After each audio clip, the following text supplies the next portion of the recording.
श्रीमद्भगवद्गीता। ओम श्री परमात्मने नमः।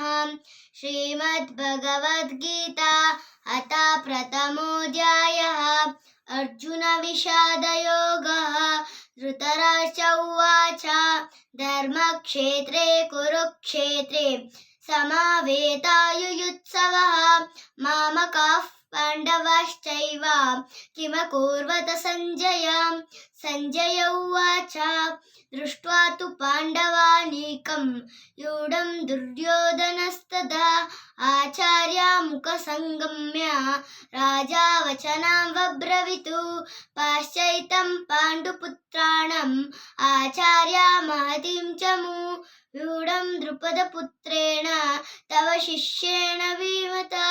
अत्र शूरा महेश्वासा भीम अर्जुन समायुधि युयुधानो विराटश्च द्रुपदश्च महारथः दृष्टकेतुश्चेकितानः काशीराजश्च वीर्यवान् कुरुजित् कुन्तिभोजश्च चैम्बश्च नरपुङ्गवः युधामन्युश्च विक्रान्तः उत्तमौजश्च वीर्यवान् कुरुजित् कुन्तिभोजश्च चैम्बश्च नरपुङ्गवः युधामन्युश्च विक्रान्तः उत्तमौजश्च वीर्यवान् सौभद्रो द्रौपदेयश्च सर्व एमा महारथः।